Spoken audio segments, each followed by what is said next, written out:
Right now at 8 p.m. on Local 3. What happened yesterday in our town square has shaken our community to its core. Hundreds gather to remember 2 lives lost in a shooting in Old Town Arvada. This is tough. This is something that a mayor never wants to have to contend with. Officer Gordon Beasley is being remembered for his dedication to his community. My son asked me, who's going to replace him? Nobody can replace him. And Good Samaritan John Hurley for his heroism in the face of danger.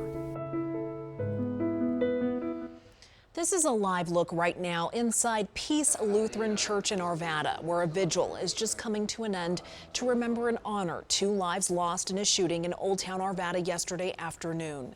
We know Arvada's mayor, members of the city council, and police chief are all in attendance. We saw those in attendance had candles lit to honor the lives lost. Good Tuesday evening, and thank you for watching Denver 7 News on Local 3. I'm Jessica Porter. This afternoon, Arvada police held a press conference to provide some insight into yesterday's tragic shooting. Here's what we know. Veteran Arvada police officer Gordon Beasley and 40-year-old John Hurley from Golden were killed yesterday in Old Town Arvada. Arvada police say Hurley was a hero who helped save lives. Today, the Jefferson County coroner confirmed 59-year-old Ronald Troyke from Arvada was also killed. Police believe he was the suspect and specifically wanted to target police officers in the area. Officer Beasley was ambushed by a person who expressed hatred of police officers. This ambush occurred in Old Town Arvada, where we have other officers stationed. Communities need to understand and know what they ask of their police officers, the sacrifices that they make, the cost to them for your safety.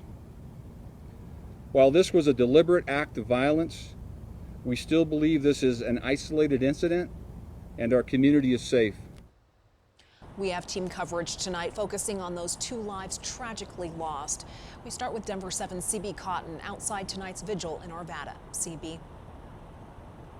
Jessica, that's right. And as you just said, things are starting to wrap up here at Peace Lutheran Church in Arvada. But for the past hour, those who knew Officer Gordon Beasley best, they shared stories and memories of the beloved officer. So everything really started at 7 this evening here at the church. We saw a small group of Arvada police officers greeting community members as they made their way inside. It was amazing to see how they really took the time to engage with each person who came out to mourn and remember this officer tonight.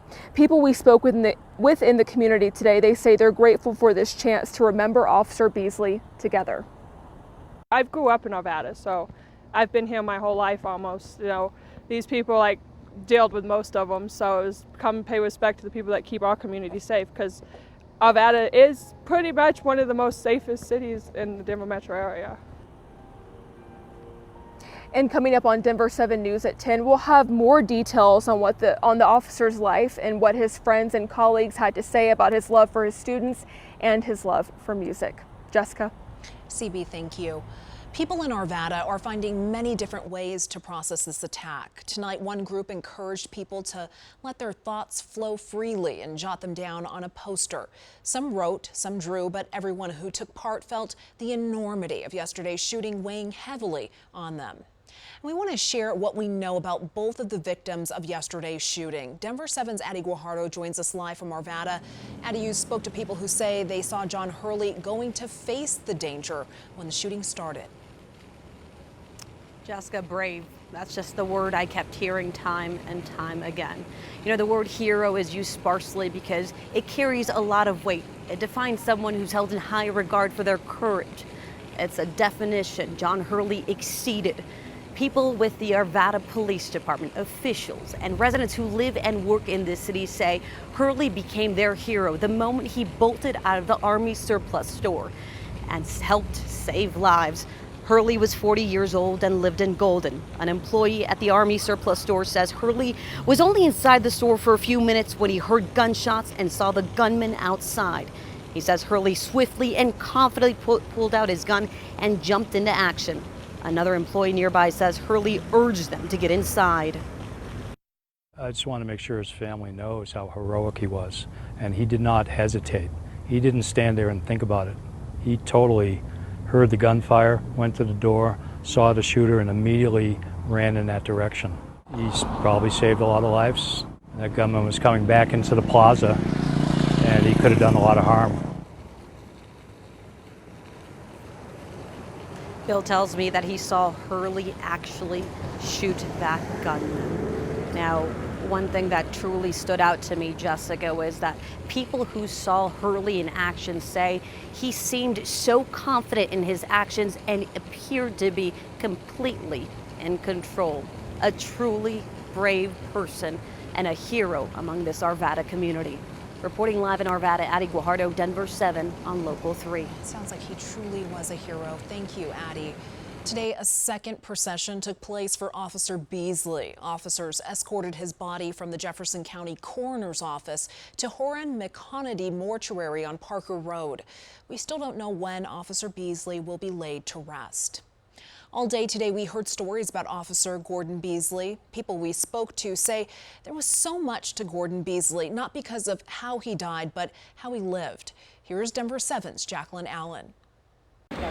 It hit me like a rock yesterday when I was informed. For a loss this devastating, Gordon Beasley was the best man I've ever known. words are not enough. I just truly can't imagine a world without him. Action is how those who knew Officer Gordon Beasley want to remember him. He was a Renaissance man. He was just incredible. I mean, he was the type of man that I aspired to be.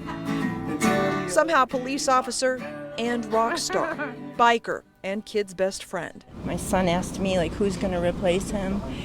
Nobody can replace him. The officer who spent 19 years serving with the Arvada Police Department left a legacy at nearby schools. Every T-days. Tuesdays and Thursdays. Micah Peterson says the man who got him a bike and then rode to school with him for 2 years was not just a school resource officer. He was just like my dad, always there for me, really cared about me. We're forever grateful for all that he did to help us and to help Micah. And his selfless acts led to being named Arvada's 2014 Employee of the Year, a young oak planted in his honor, now tied in blue ribbon. Before joining Arvada Police, Gordon Beasley, well known in Denver's music community as a drummer. That musical talent often on display for students and staff at Oberon Middle School. He went wherever he was needed. The husband and father of two, also mourned by a larger family, walking from Old Town to the growing memorial at police headquarters. You knew you were in good hands, so it's very hard to see it. Gordon Beasley had a motto: look for the good in every day. On this day, the good is an officer who was good. Jacqueline Allen, Denver7. He left such an impact on that community. Thank you, Jacqueline. Anyone who would like to support Officer Beasley's family should donate to the Colorado Follow Hero Foundation. We have a link to their website on thedenverchannel.com. We don't know yet how to best help the family of John Hurley. As soon as we have that information, we'll pass it along. There's a lot that's still unclear about yesterday's attack, so let's take a moment and take you through what we do know so far. The Jefferson County Coroner's Office confirmed the suspected shooter is Arvada man Ronald Troyke. His cause of death is multiple gunshot wounds. Police say Officer Beasley was targeted because he was wearing an Arvada police uniform and badge. They say the shooter expressed hatred of police officers. 2 investigations are now underway, a criminal investigation into the attack and a second independent investigation into the actions of officers on that day. We have extensive coverage for you right now on thedenverchannel.com.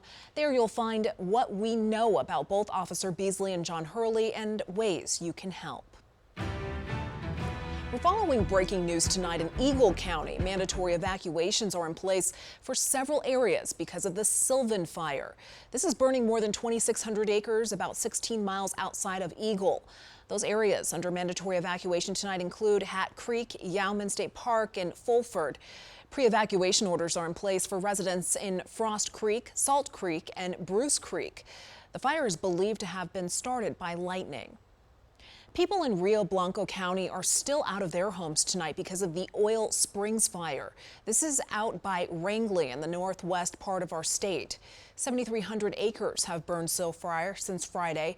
Like the Sylvan Lake fire, lightning is likely to blame for starting it. High winds, low humidity, and dry conditions are responsible for its spread. Hot today, hotter tomorrow, but then cooler weather and some rain. Denver7 sits down with who could be the next person to run DIA. Why do you want this job? I think I can bring value.